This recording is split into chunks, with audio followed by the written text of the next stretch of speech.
everyone, and welcome to a horribly nerdy podcast, the podcast that's so bad horrible is in its name.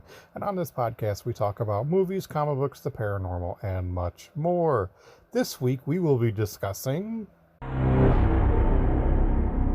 Our world is changing. The mass extinction we feared has already begun, and we are the cause. We are the infection.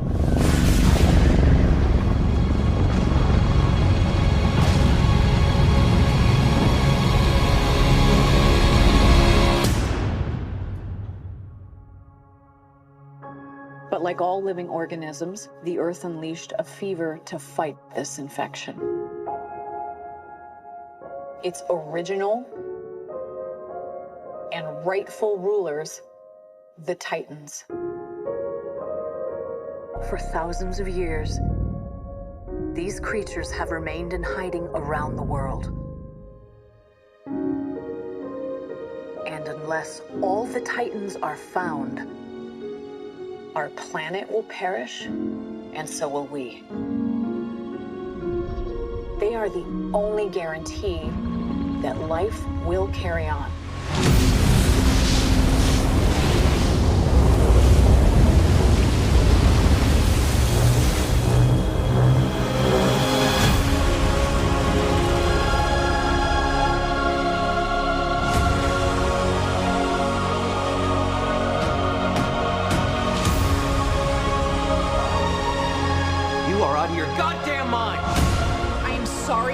But this is the only way.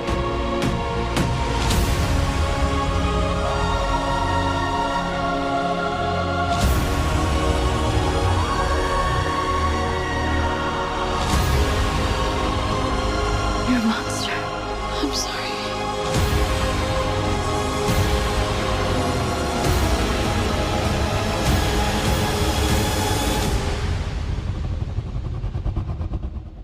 Long live the king.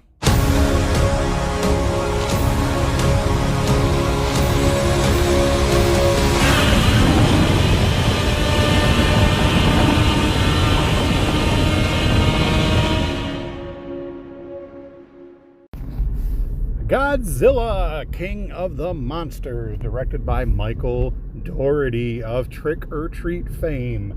Another film we will be covering probably around next Halloween.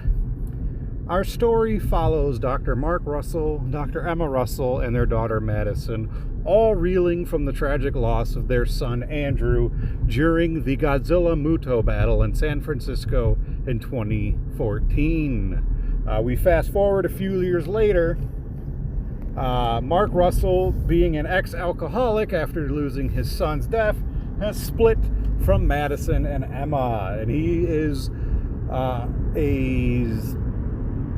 wildlife, like behaviorist, biologist kind of thing, and Dr. Emma Russell is the same thing. And when they were together, they were creating something called the Orca, which they were originally going to use to keep whales from beaching.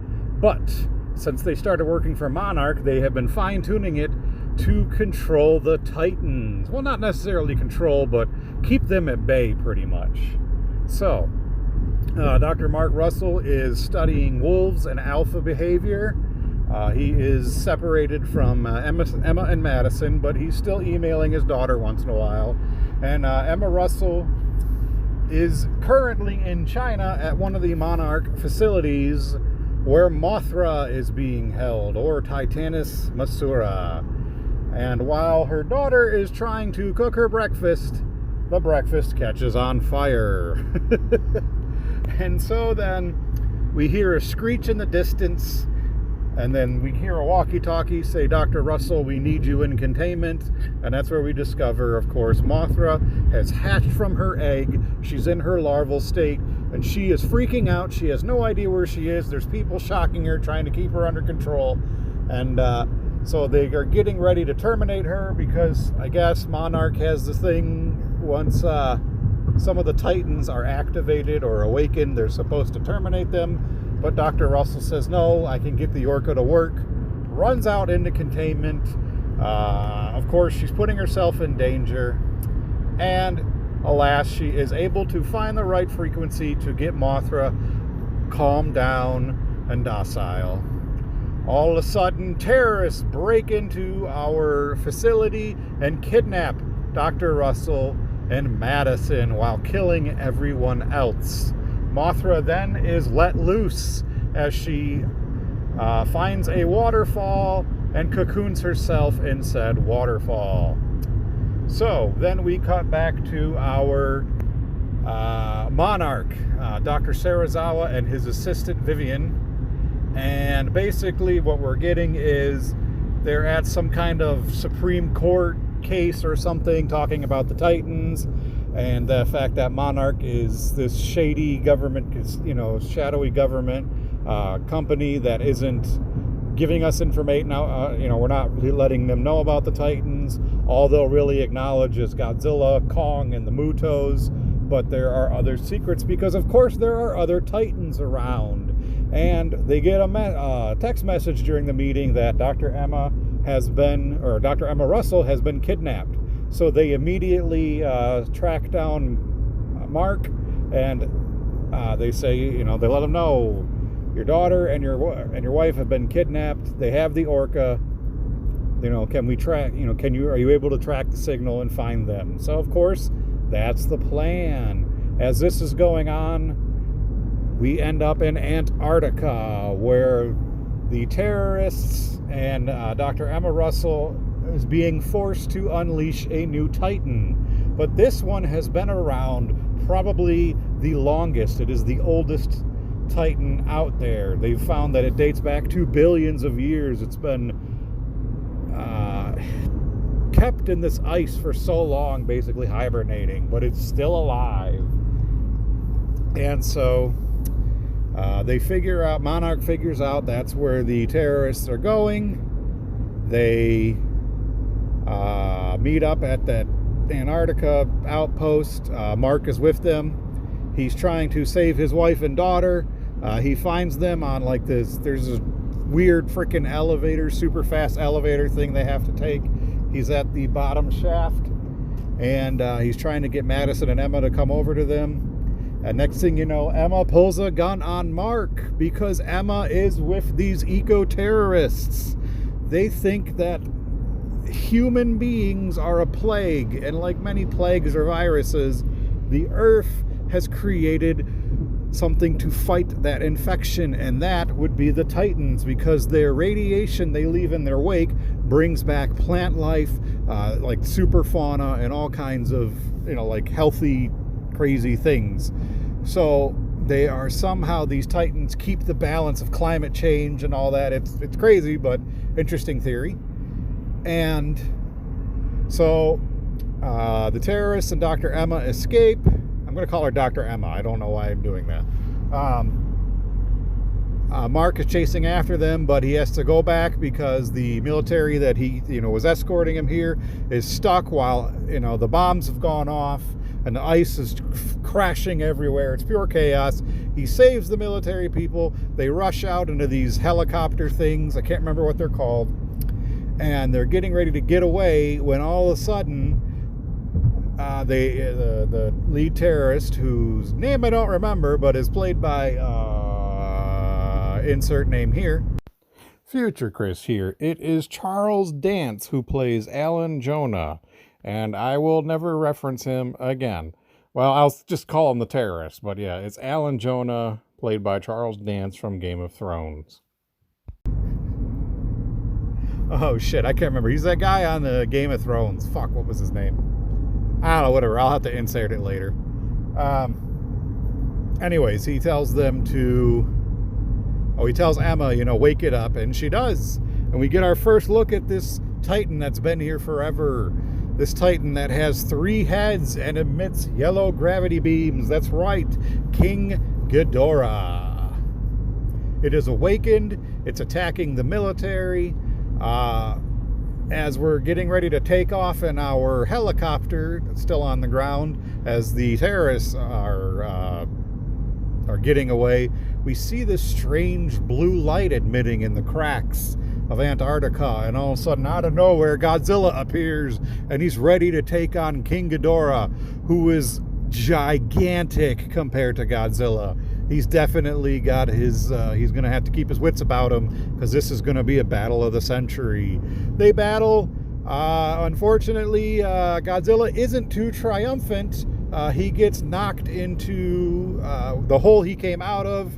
While they knock around the helicopter that Monarch and Dr. Mark Russell is in, but now Mark is trapped. Dr. Serizawa's assistant, who is, I think her name's Vivian, I'm pretty sure, or that's the actress's name, I don't know. Yes, Dr. Vivian Graham is her name, played by Sally Hawkins. Past Me is really dumb. For some reason, Past Me does not research. Like, he remembered, like, for some reason, Past Me, and me in general, I'm able to retain, like, pretty much the same basic storyline and the actual, like, quotes and lines from the film. But names, for some reason, I don't know why I cannot retain them. But sometimes I can't, I don't know. It's a whole big fucking weird thing. But anyways, yeah, it's Vivian Graham, Dr. Vivian Graham, played by Sally Hawkins. Brain vomit. Oh yeah, she helps Mark get out. And as they're running away, she starts screaming because one of King Ghidorah's heads has chomped down on her and is eating her. And we say goodbye to Vivian, which sucks because she was a great character. I really enjoyed her from the first film. It would have been nice to see her last, but we kind of need that motive for, you know, wanting revenge against Ghidorah. So Ghidorah ends up taking off. The next time, you know, Monarch is recuperating from that failure, and all of a sudden there's a, you know, we see that something is going on in Spain, in this volcano. Future Chris here once again. It was not Spain, it was Mexico. I don't... What's funny is I completely recorded this segment once already and deleted it because, like, when I was listening back to it, it sounded like I was so monotone again, and I'm like, that sucks because I absolutely love this film, and I don't want to put, like, that monotone, like, and then Godzilla comes out of the sea, and then it's like, oh, no, I fucking love this movie, so, like, I had to delete it and redo it again, and I'm not doing that again. So you're going to hear future Chris pop in and correct past Chris for being an idiot. No, Mexico. No. Fuck. Where is it? Anyway, so there's this volcano, and something's going on, and they say, okay, what's trapped in this one? And they, one of our doctors that works for Monarch says, Rodan, the fire demon. And of course, Rodan being a classic Toho character, we get an update which looks pretty badass. In fact, even he kind of looks like, he still looks like himself, but he has more of like a phoenix, like his tail and his wings at the very end, or they like emit fire or are like, you know, they kind of, they're very like flamey and pretty cool. Jesus Christ, what's wrong with you, Chris? Oh, future me makes this sound good. Anyways, God, my brain is everywhere today. Okay, so Rodan is released. This tropical storm is now heading their way. But alas, guess what is the tropical storm? It's Ghidorah. Somehow he is able to admit these weird... He's like able to admit these strange weather patterns, and he's able to, like... He's basically trying to terraform the Earth to his suitability, his needs. Anyways, moving on. So the idea is to get the two monsters to fight. So Monarch, the helicopters, they end up flying into the tropical storm. Rodan's on their tail. And of course, you know, King Ghidorah and Rodan battle, but alas, it doesn't last long. Rodan gets knocked to the ocean, and King Ghidorah follows, but and all of a sudden, King Ghidorah recognizes people, and is going after Monarch, ready to eat them. The doors are closing. Here we go. And Godzilla comes out of nowhere. And we have an underwater battle between Godzilla and King Ghidorah, in which Godzilla rips off the head of King Ghidorah. So now he's got two heads. He's fucked. No, he's not, because the military has sent their new experimental weapon, the Oxygen Destroyer, in homage to the original 1954 film, and have launched it. It'll destroy everything that needs oxygen in the area. They tell everyone to evacuate, and they launch their weapons. It goes off. Godzilla is severely weakened, and we're like, okay, well, what happened to Ghidorah? Ghidorah comes flying out of the water. It has not affected him at all. He lands on top of the volcano where Rodan was hibernating all this time, and all of a sudden, his head grows back. So now he's back to 3 heads, and he emits this ear-piercing shriek, which is apparently an alpha frequency that causes all the other Titans to break containment and awaken. And now the Titans that we have known for a while are released. And now the Earth and the world knows there are so many more monsters than we could have expected. While this is going on, Mothra has been cocooned in this waterfall. She comes out of, she starts to come out of her cocoon. We get the classic fairy song, the twin fairies from the original, but unfortunately they don't sing. We just get an instrumental version, but it was a cool homage, and of course the updated song is really, really badass. And Mothra goes, she is flying, she goes flying, she takes off, she's doing what she needs to do. While that is going on, young Madison has figured out that this was not what she wanted at all. This has all been a mistake. She was told by her mother that they were doing this for Andrew, and she is very angry. She ends up stealing the Orca, going to Boston, because that's where they've been hiding out. She goes to the Boston Red Sox stadium, and she blasts the Orca signal, and that attracts King Ghidorah to her, and she barely escapes with her life. She's just about to be... Shit. I missed a good chunk. Hold on. Rewind. So, while Madison is getting ready to go to, break out and go to Boston, we find that, there's nothing left to do. Godzilla is dead. Mark can't find his daughter and his wife, and he's just, I gotta go out there, I gotta do something. And it's raining like crazy, and he's getting ready to leave, and all of a sudden this bright shininess comes out of nowhere, and something breaks through the clouds, and it's Mothra. She's calling out to something. They play the signal back, and they find that Godzilla is alive, though extremely weakened, but they have no idea how to find him, and that's when they realize Mothra can lead them to Godzilla, because apparently they have a symbiotic relationship. He is the king of the monsters, while she is the queen of the monsters. She's Godzilla's wife. Interesting take on it. I like it. Very cool. So we end up finding the Hollow Earth.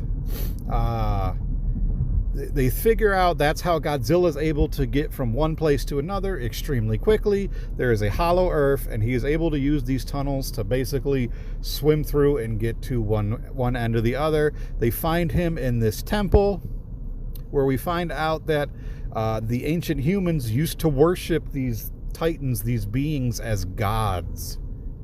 And so they find that he is feeding on the nuclear, or on the radiation that this temple is emitting, because this is apparently where he's supposed to go to kind of recharge. And they say, oh, that's all he needs. But then they realize, who knows how long this process takes. It could take days, it could take weeks, it could take years. Who knows? So they decide, Dr. Mark Russell asks, while they're on this submarine that got them there, do you have any nuclear weapons on board? Of course, it being America, fuck yeah, we have nuclear weapons on board our submarine. So what do we get from here? Well, Dr. Serizawa, because they have no way of getting the all their drones have, they can't survive the radiation. They're all fried. There's, how are they going to deliver this nuclear payload? Because apparently the submarine was damaged during the travel to the Hollow Earth to find Godzilla, and they are unable to launch the weapon. So Dr. Serizawa volunteers to sacrifice himself. He will deliver, he'll wear a radiation suit, and he'll deliver the nuclear weapon to Godzilla. So that's essentially what he does. He delivers the weapon to Godzilla. He takes off his mask and gloves. He walks up to him. Godzilla awakens and looks at him as he approaches, and just as the bomb is about to be set off, Dr. Serizawa gets what he's always wanted. He lays his hand upon Godzilla in a token of friendship, a token of a moral friendship. I don't know what you would call it. And the bomb goes off. So then the submarine is able to resurface. They're looking out like, okay, did it work? Did it work? All of a sudden we see this gigantic whirlpool, and Godzilla comes blasting out of it. He's so full of nuclear power, he's got to burn some off. He points his head straight up into the air. We get a new powerful atomic breath, and Godzilla is ready to fight. And now they figure out that Ghidorah is heading to Boston. Before I spoiled everything, they decide, okay, that's where Godzilla is headed, and they say, okay, a little bit of the old let them fight action. I used to love when Dr. Serizawa said that, and then Dr. Mark Russell says one of the best lines, no, this time we join the fight. And so now this is where Ghidorah lands in Boston. Poor Madison barely escapes with her life. Ghidorah is staring right down at her, about to blow her apart with his gravity beams. And all of a sudden, out of nowhere, this blue flame comes and knocks Ghidorah's ass to the ground. And we hear Godzilla roar. And we get this badass shot, along with Godzilla's original fucking theme, where Godzilla and the military are heading there. They're there to help him fight. And we get our final fight between Godzilla and Ghidorah. And Rodan and Mothra end up involved. And Ghidorah and Mothra, Rodan and Mothra are involved. They're fighting each other. They're trying to keep each other away from Ghidorah and Godzilla, so that way it's not a team up, so that way neither of them is overwhelmed. Rodan ends up pinning Mothra against this building. He's ready to take a good chunk out of her, when out of nowhere he just stops in midair and just starts crying because he's in horrible pain, because Mothra has used her stinger and put a hole through him, and he falls to the earth wounded. Kong's not in this film, you moron. King Ghidorah then wraps Godzilla up in his heads and flies up into the atmosphere, and then drops Godzilla straight down to the earth, and now Godzilla is extremely weakened. So, Godzilla has fallen through the atmosphere. He lands, and he is severely weakened. King Ghidorah lands right by him. He's getting ready to, enact that final blow. He's getting ready to kill Godzilla, when out of nowhere, we see Mothra crawling on Godzilla's back. She spreads her wings, launches her attack at Ghidorah, trying to fend off Ghidorah, and Ghidorah blasts her with his gravity beams, and unfortunately, Mothra perishes. All of a sudden, you see basically her essence, her soul, I don't know what you want to call it, enters Godzilla. He absorbs it. And while this is going on, young Madison is gone, and her parents are trying to find her because they've landed during the battle. They've met up with Emma, and they keep fighting. And then the military is like, man, if I had parents like you two, I'd run away from home too. And that's when they realize she ran home. Their home was in Boston. So that's exactly where they go to look. But unfortunately, their home was destroyed and demolished. They start searching through the debris, and they find young Madison trapped underneath some concrete and a bathtub. But she is okay. They're able to recover her, revive her. She starts crying when she sees her mom and dad reunited. We get a nice reunion scene. And then they find the orca and they decide, we got to give Godzilla a chance to get back on his feet. So they fix the orca real quick, even though, pretty much it's been stepped on, and I don't understand how that, is fixed. But hey, whatever, movie magic. So then they fix the orca, and King Ghidorah hears the signal, and he thinks it's another Riva Alpha. So he starts heading for that signal. So Madison and Mark get on the helicopter to go to safety, and Emma's staring at them and realizes what she has to do. Both of them are staring at her. She whispers, "I love you both," and she takes off in a Humvee. And that's when the helicopter takes off, because she has decided to sacrifice herself to save Godzilla. She realizes she screwed up a lot. This was never what she intended. She wanted to make the Earth safe, not end it. So she's going to sacrifice herself for her daughter and for her husband. And that's exactly what happens. Ghidorah blasts one of his gravity beams. The Humvee flips. She still has the orca next to her as she's bloody and badly beaten down onto the ground. Ghidorah is staring at her, ready to kill her.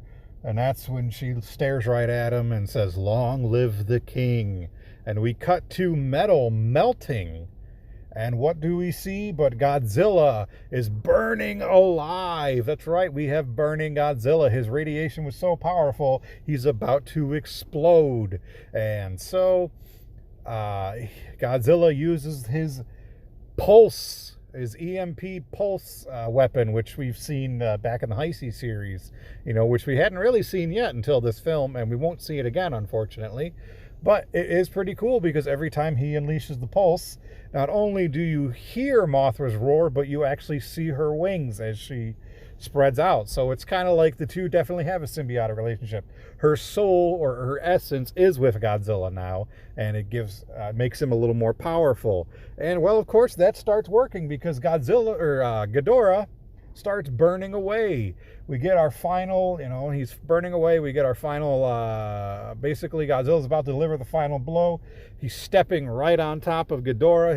He's melting in Ghidorah's chest, and he explodes. We cut back to finally the storm is cleared. It's daylight out. There's rubble everywhere. And we hear this rumbling, and Ghidorah's head pops out of nowhere. All is lost. Godzilla has lost. Except, no, that's not the case. Godzilla literally has King Ghidorah's head in his mouth, and he's chomping away, and he does one final atomic blast, which blows apart King Ghidorah's head, and that is it. The King of the Monsters has regained his title. He has won. As Monarch is looking on and good thing he's on our side, and they say, yeah, for now. And all of a sudden Madison looks over at Godzilla, and into the distance she says, "Oh, look at that." And all the other Titans are wandering up, while Godzilla is pretty much on this platform thing. It's like a platform made out of rubble. He's above all the other Titans, and they bow to him. And then out of nowhere, Rodan comes flying in, screeches at Godzilla. Godzilla gives him this look like, "Bitch, I will kill you." And Rodan bows to Godzilla. So our Alpha has reclaimed his status. And that is the end of our film. Except during our credit scene, we get little clips of newspapers. We hear that an egg has been discovered in the South China Sea. Could that be Mothra's egg? We see that the Titans are starting to bring back strange things. The polar ice caps have stopped melting. Climate change has been reversed. The Titans are somehow repairing the Earth. So alas, Dr. Emma Russell was right all along. The Titans are needed to repair the Earth, to keep that balance between us destroying it and them saving it, pretty much. Humanity fucking sucks and all that kind of thing. And we get our final scene or our end credit scene, which is, you know, very Skong Call Island like, where we get the we get cave paintings of Kong and Godzilla in a fierce battle, of course, leading to our next movie, Godzilla versus Kong. I fucking love King of the Monsters. I was so blown away when this movie came out. I was so excited to see it in theaters. I was amped. I was yelling and screaming in the theaters. It was fucking awesome. This is my favorite film of the MonsterVerse. I will watch this over and over and over. It is such a fun movie. You know, it's a complete departure from the first one, whereas this is a lot more fun, a lot more, you know, it doesn't take itself way too seriously. They have a lot of fun with it. They throw in, you know, a little bit of monarch science here and there, but it's just a blast. We see all kinds of new monsters. Even though they're only shown for a little tiny bit, it is cool to see these new Titans. I hope they make more movies showcasing the new Titans even more. And more and more and more. I'd love to see just a ton of MonsterVerse films come out, and then we just have our penultimate Avengers Endgame style destroy all monsters movie, like I said earlier. But fucking love this movie.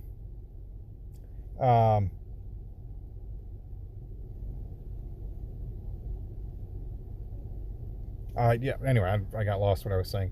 I apologize. I am having like a brain fog today, so I do apologize for that. I hope this episode turns out decently for you guys, for you all. I'm sorry. I hate saying guys. It's so misogynistic and sexist. I apologize. I hope this all turns out decently for you all. I hope it's a good listen. But Godzilla, King of the Monsters, I give it 5 Ghidorahs out of 5. Check it out.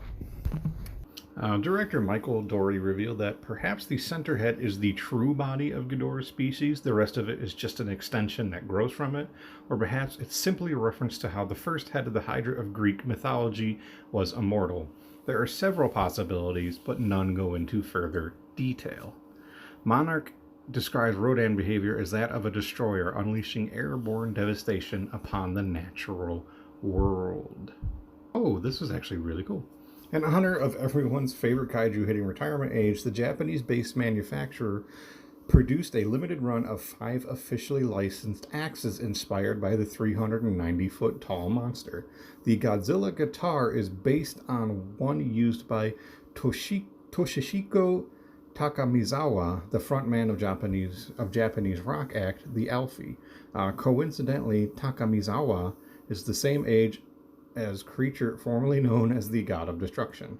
ESP's guitar features an Adler body sculpted to look just like Godzilla that appeared in the last Toho-produced film in the franchise, Shin Godzilla, and features the creature with its mouth agape but about to let loose another terrifying scream. It features a 24-fret 3-piece maple neck meant to resemble the monster's long tail, an ebony fingerboard, Floyd Rose bridge, Goto tuners, and an EMG 85 pickup. If all that weren't enough, the guitar also features a switch that turns on a series of purple LED lights throughout the instrument, including the fretboard that makes the guitar look as if about to unleash its patented atomic ray blast. Methuselah was a biblical figure known for living a long time, a trait shared with almost all other uses of the word Methuselah, including the oldest planet, the oldest star, and proteins that extend the lifespan of insects. This would suggest that Methuselah is ancient, even more so than the other Titans, but the significance of the name remains unknown. Perhaps maybe it'll be delved into in further films. Contrary to what the stark difference in the two films might suggest, King of the Monsters was in no way a response to Godzilla, nor did Michael Dougherty feel forced to up the monster factor in the sequel. As he told Polygon, he believes that the sequel would have always had more monsters and more Godzilla, even if the first film had not been criticized for lacking enough of those elements. Although that's hypothetical, Michael Dougherty thinks that because he wouldn't have wanted to repeat the same approach, the King of the Monsters director really liked what Gareth Edwards did with Godzilla and making it a slow burn monster movie, but doesn't think that's a method you can use twice, and definitely not back to back. It was really cool to work with director Michael Dougherty because he's a very big fan, obviously, of Godzilla and the whole universe behind it. So that was really cool to work with someone who was paying so much attention to detail. Alejandro Diego, a producer at Olin Visual Effects, said, "We actually were told that there are some Easter eggs that are in the movie, so it's kind of fun for us to try and find them. We found one, I think, but we don't know. Not only was this a fun little exercise for the crew helping us bring this colossal story to life, it was also a learning experience for Alejandro, who was more than happy to add fresh intel to his growing mental database of the Godzilla mythos. Like most people, I knew about Godzilla and he'd seen some of the movies when I was a kid. I'd seen some other ones, the Japanese versions. Nowadays you look at them and you laugh at how fake they look. That was really about it," he said. "It was nice to learn a lot more about it. It is a great franchise, and I think they've done a good job of staying true to the background of it, while at the same time making a modern movie that audiences of today will like. I didn't realize there were so many Titans. In the older versions, I'd always seen Godzilla and maybe one or two other monsters. This time around, there's a lot more. I really like the fact that while Godzilla is the king at the end of the day, there are a lot of others much more than I certainly knew about before." Based in Mexico City and one of the biggest special effects vendors in Mexico, Olin is mainly responsible for the more subtle aspects of feature films, such as environment enhancement, atmospheric construction, and set extension. While these tasks are smaller in the grand scheme of things, especially when compared to the giant kaiju and their epic battle scenes in King of the Monsters, it does not mean that the work they do is any less important. Indeed, it is often these minute details that wrap up the fantastic illusion into a tight and neat bow that then transport the viewer into another world of believable impossibility. When all was said and done, Diego and his team had worked on over 500 visual effects shots, a staggering amount for this blockbuster project. For example, Olin was in charge of crafting the skies through which the specialized military Monarch aircraft carries the main characters from point A to point B. We had to create the whole exterior clouds, sky, sun, to make it look like they're basically flying, Diego added. Originally, they were going to rent a plane and shoot the footage of outside skies and clouds. Michael was a little doubtful about whether or not it could be done in CG and if it looked real and right. This was the first thing he asked from us, he said. It has to be photoreal. This was quite a test, and he liked it very much when he saw it. The ability, of course, of being always able to digitally change the lighting to make it look like another time of day. If you want to change the shape of a cloud or how quickly you're passing through it, all those things, of course, give you a lot more control when you're doing it with a computer. When the look was right, Michael was very happy that he could play around with the environment and make it look exactly like how he wanted. Other Olin duties included the extension of the underwater base from which Monarch tracks the movements of Godzilla, adding more snow to the scene where Ghidorah breaks free from his frozen prison in Antarctica. This involves taking light fragmentation and stickiness of snow into account, and creating the time lapses in Las Vegas and San Francisco where the radiation given off by the Titans had sparked rapid plant growth. Despite only appearing for a few seconds on screen, the last responsibility proved to be one of the most challenging CG undertakings for the Mexico City-based visual effects house. There were thousands of trees and plants, Diego said. We couldn't afford to manually put in each one by one and then tweaking them in order for them not to look the same. They were all replicated from one another. Some of them started larger, some of them started thinner, some of them had 1 branch, 2 branch, 4 branches. And then the way they grew was also at different speeds and different directions and different ways to make it look natural. If you look at a forest of trees, even though they're similar, each one is unique. Your eye and your mind is very well trained, and if all the same, you might not be able to actually pinpoint, but an alarm will go off in your brain to tell you something's off and this is not real. We ended up having them make it look really natural, but we also had to get a computer programmer to basically help us because there were so many elements.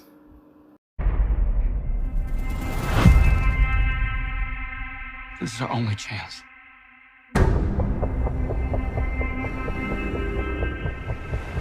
We have to take it.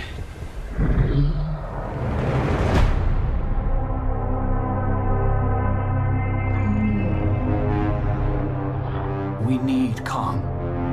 The world needs him to stop what's coming. And this child, she's the only one he'll communicate with. I knew that they had a bond. she had nowhere to go, so I made a promise to protect her. And I think that in some way, Kong did the same.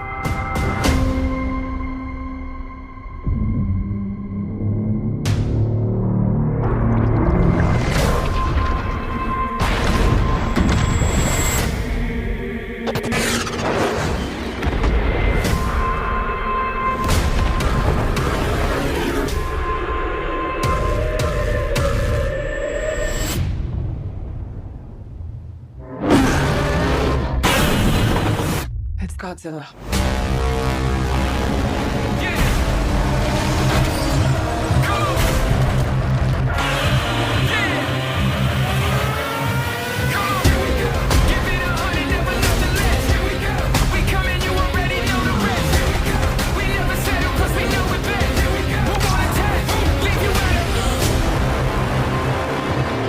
These are dangerous times. Godzilla's out there and he's hurting people and we don't know why. There's something provoking him that we're not seeing here. I'm of the same opinion. The myths are real. There was a war. And they're the last ones standing. I keep reaching for greatness because I'm built from it. Who bows to who? Nobody gon' stop for me. Here we go. Kong bows to no one.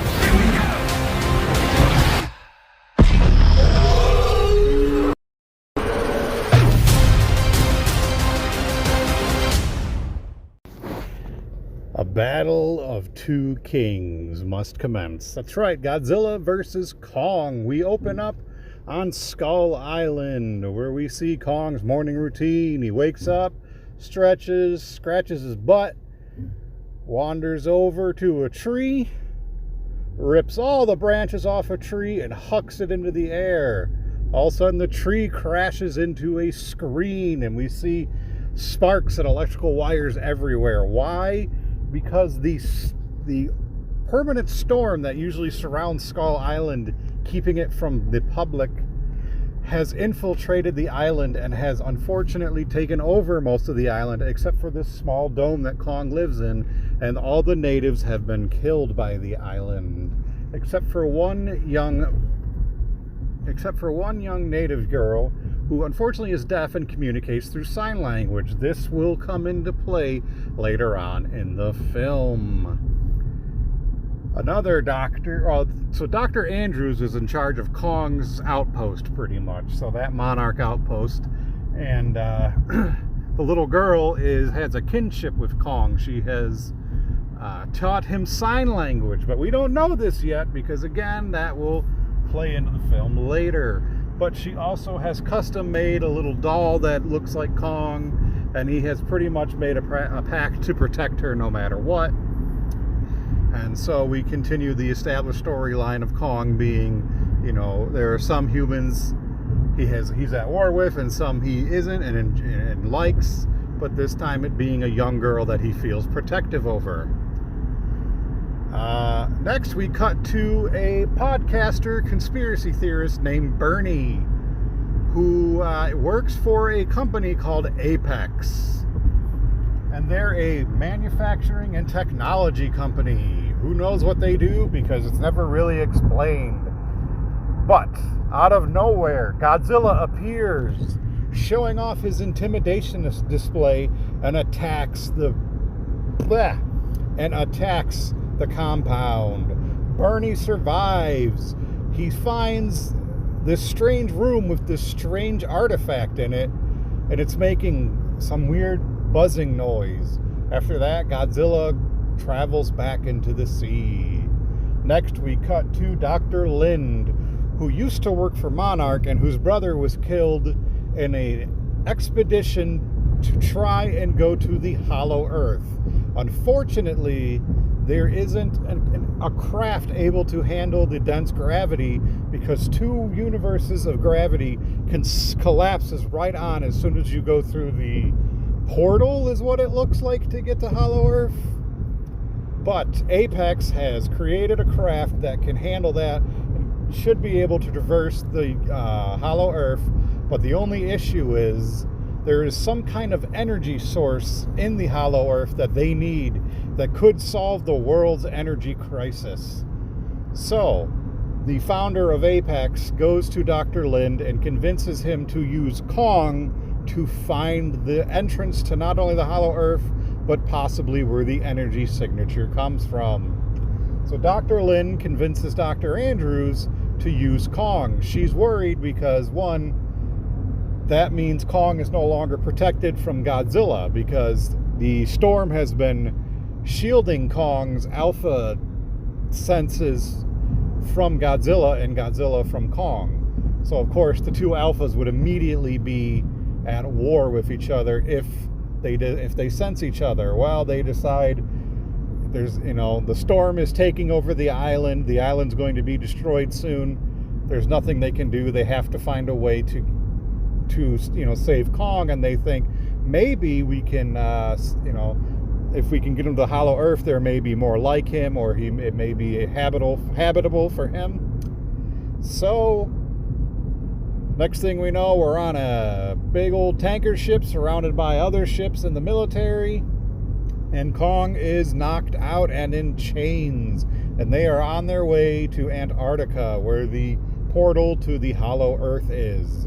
So, they're on their way to Antarctica, where the portal to the Hollow Earth is. And it's been a few days. They're still traveling. Kong is stuck out in the rain, so the young native girl walks out there and goes to make sure that he's okay. And then Dr. Andrews confronts her because Dr. Andrews has pretty much adopted this young girl at this point and takes care of her. And they're signing to one another. She's saying Kong is scared. He doesn't understand what's going on, and Dr. Andrews like he can't, he doesn't understand, and out of nowhere Kong signs the word home. He wants to go home, and that's when they've discovered Kong has learned sign language, and the little girl explains that he did not want anyone else knowing except for him and the young girl. So Kong is able to communicate in a way. And the next morning, it's like pretty much first thing in the morning, and they hear a roaring or a rumbling in the distance because who has sensed Kong? Well, Godzilla. And we get our first Godzilla versus Kong battle, with Kong getting the ever-loving shit beat out of him because he almost drowned. So Godzilla, they then shut down all the electronics and all the ships, and Kong isn't getting back up to fight. He's just kind of laying there, so Godzilla sees it as he has submitted. I am the winner of this fight. So he leaves them alone. So now they obviously cannot travel by sea anymore. So how are they going to get Kong to Antarctica? Well, in a little homage to the original King Kong versus Godzilla, they fly him there with helicopters, and he is dangling with strings. We land in Antarctica. He's confused about what's going on. The little girl signs to Kong, if you find this, go in there. There's like a whole big, it looks like an airplane hangar basically. And he says, go there. There may be more like you. Blah, blah, blah, blah, blah. So at first he's hesitant to do that, but then she says, please just, you will be safer there. So what does Kong do? He does what he does best. He runs towards it, and he starts monkey bar swinging his way to the portal to the Hollow Earth. And then we get on our special crafts made by Apex to deliver them. Meanwhile, while all this is going on, young Madison Russell and her friend Julian have been tracking down Bernie, the conspiracy theorist podcaster, and have convinced him to go back to Apex to show them what he discovered.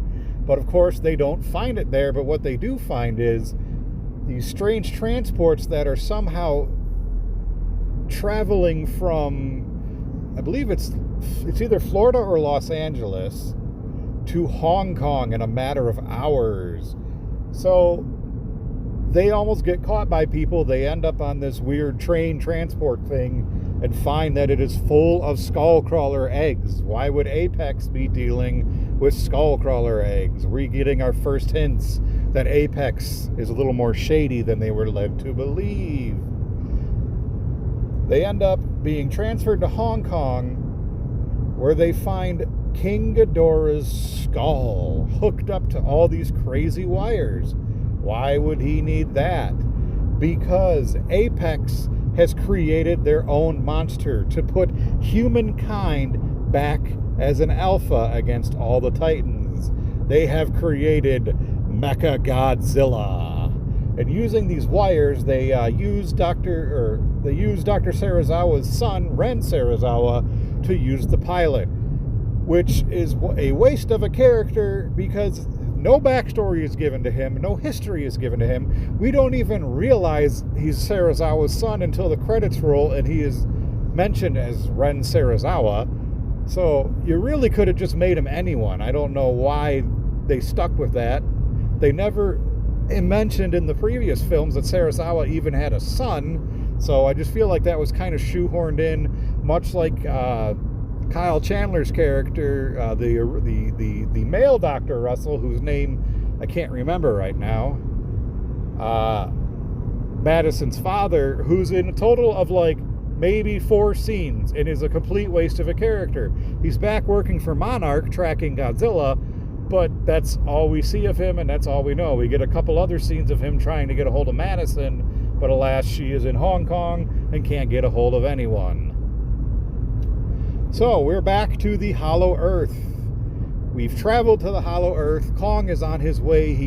He's feeling guided by something, and out of nowhere, these 2 gigantic creatures attack Kong and the special crafts. And Kong, in just a matter of seconds, defeats both of them and rips one's head off and has a victory drink of its brains and other juices. Gross. Kong finds where he was looking for. It's this gigantic temple that was made by his ancestors. And we find out in the Hollow Earth, Kong's ancestors and Godzilla's ancestors were a species at war. They've hated each other and have been warring for years to be one of the dominant alphas. So, as they enter the temple, Kong finds this strange axe made with a dorsal spine of one of Godzilla's ancestors. And he sees this hole in the ground, and being the intelligent ape that he is, he puts it there, and alas, it connects our energy signature.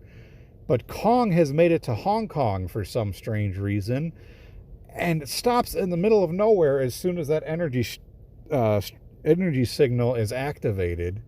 And he proceeds to look down into the earth and starts using his atomic breath. What is he doing? Well, he's literally burning away a tunnel to the Hollow Earth, because that energy signal, apparently, I don't know if he's sensing Kong or if the energy signal, he doesn't like it, but that's exactly what's going on. When that happens, all these strange bat-like creatures are awakened once Godzilla breaks through the ceiling, and Kong must fight them while the others are trying to escape. They find that Apex has used the energy signature, or the new energy, and they made a sample of it that they can reproduce back at Hong Kong, and that's what powers Ghidorah. That's what powers Mecha Godzilla, because Mecha Godzilla can only run for so long on the regular power they're using. But now that they have this power, he's ready to go. So, Kong climbs his way up through the hole that Godzilla has created and is now in Hong Kong with his axe. It's all charged up, and we get our big, giant, climactic Godzilla versus Kong fight, and it's a good one. And then Kong ends up getting his ass kicked, proving that Godzilla is the true king of the monsters. Finally, Kong submits to him because Godzilla has almost killed him. His heart is slowing down because Godzilla has pretty much crushed his chest. His heart is slowing down. He's in a lot of pain. His arm is dislocated. And we realize that he is dying. And then Godzilla realizes it too and says, okay, you're not the enemy. When out of nowhere, Mechagodzilla has turned on its handlers because King Ghidorah's brain somehow is still alive and has taken over Mechagodzilla. It bursts from the mountain where Apex has had it hidden, and Godzilla is on its way to confront it. But out of nowhere, Godzilla is getting his ass handled to him because he is exhausted from the fight with Kong. Well, they use the special craft to jumpstart Kong's heart and get it back into rhythm. And Kong is ready. He's amped. He's powerful. He pops his shoulder back into place, grabs his axe, and he's ready to fight Godzilla again. But our young native girl has signed to Kong that Godzilla is not the enemy. The giant robot thing is the enemy. Godzilla does not mean you harm. You can probably come to terms with him. So together, Godzilla and Kong team up to kick the shit out of Mechagodzilla, which proves to be a handful. Godzilla pretty much ends up on the ground. He's injured. Kong is riding Mechagodzilla's back, trying to figure out how to kill him. Mechagodzilla has pointed its like super duper laser beams towards it and is ready to blow Kong up.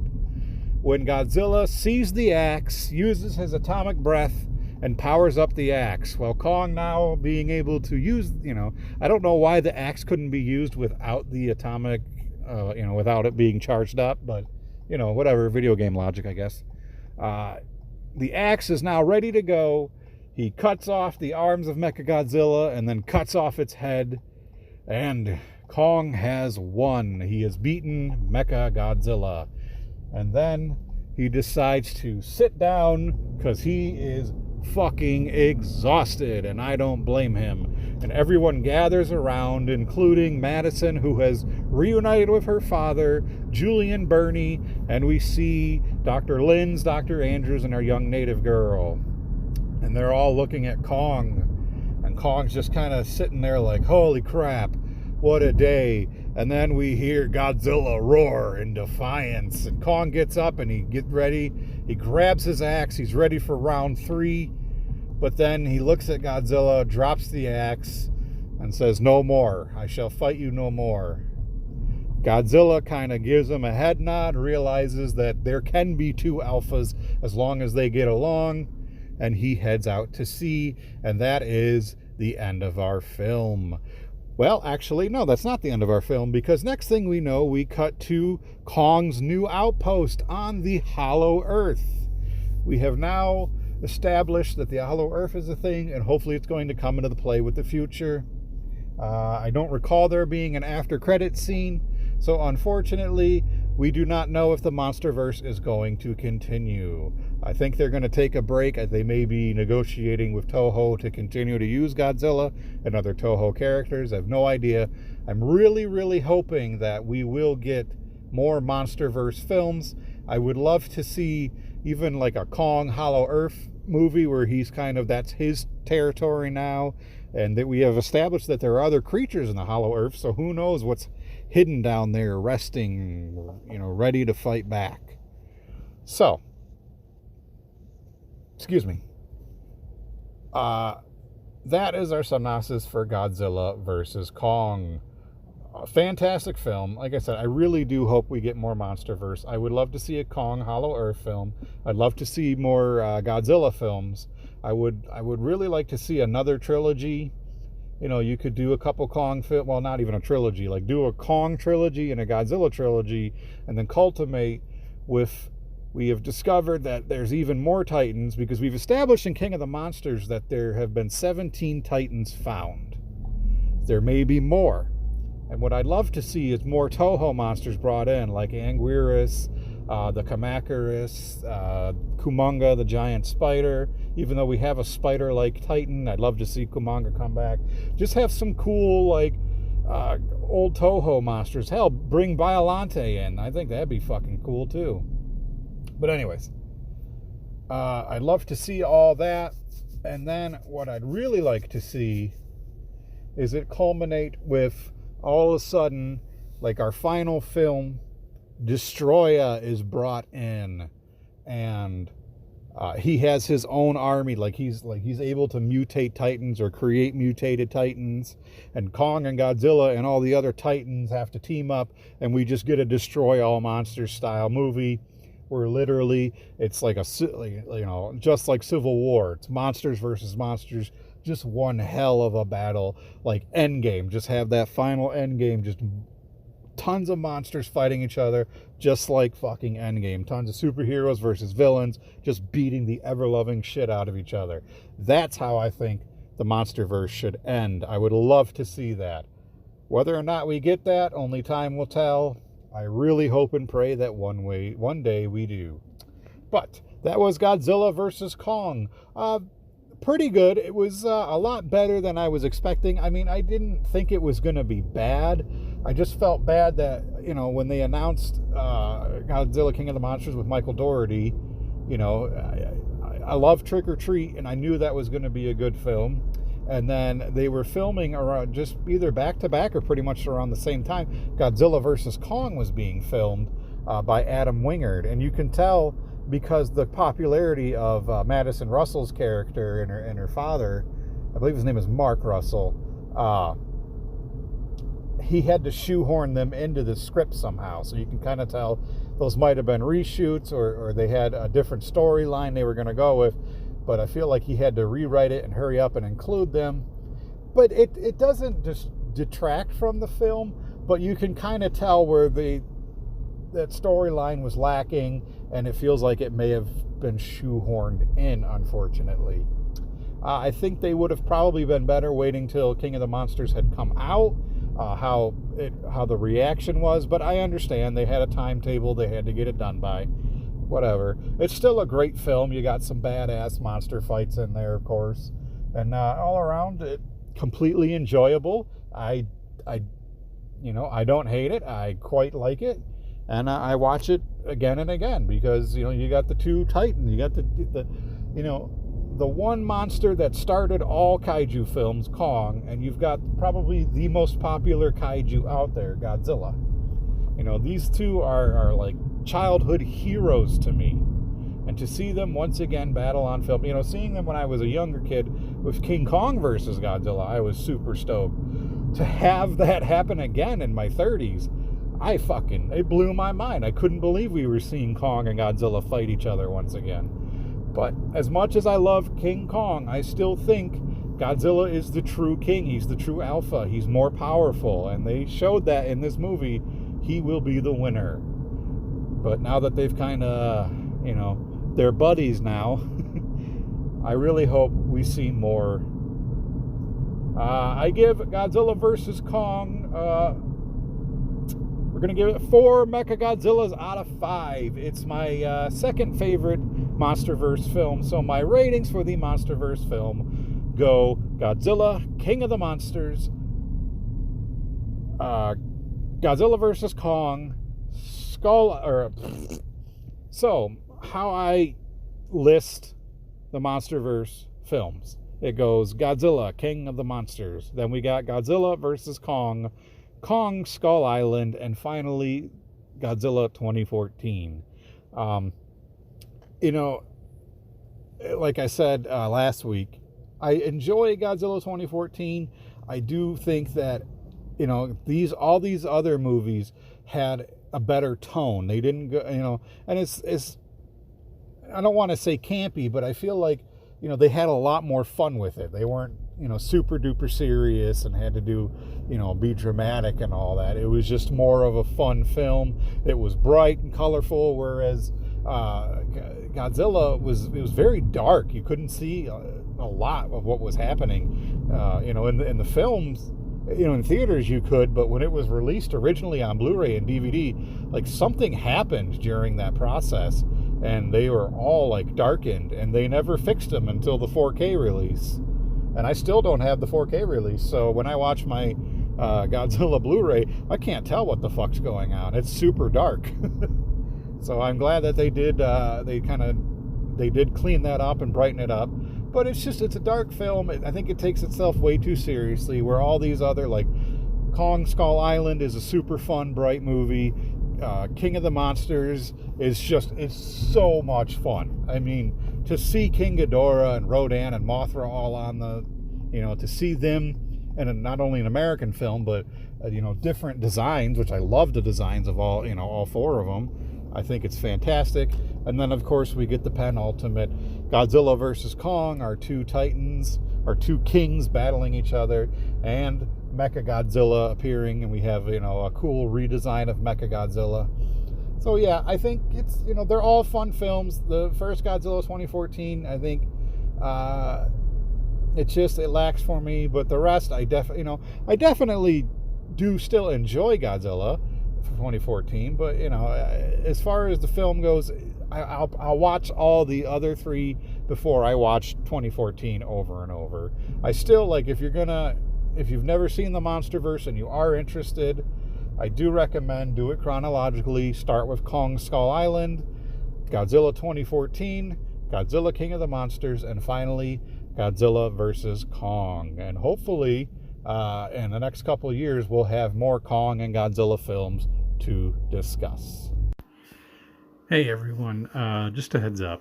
For those that follow my social media already know this, but unfortunately on the first day of the new year we had to put my cat down, and I was kind of planning this already, but it's kind of come sooner than I wanted it to. But I'm going to need to take a break for a few weeks. I'm going to be I'll still be working on the podcast. Actually, pretty much the break is doing the podcast. I'm going to kind of retool it and revamp it, but I'm also taking time to just get things off my mind and stuff. And I do thank everyone that's been listening and chiming in. I really do appreciate you all. I'm not going away forever, just for a couple weeks. I do have some new announcements that you'll hear during the break in between episodes, but this week's going to be the last episode for a couple weeks, probably about 3 weeks. But again, it's not that I'm completely going away. I'm retooling the podcast,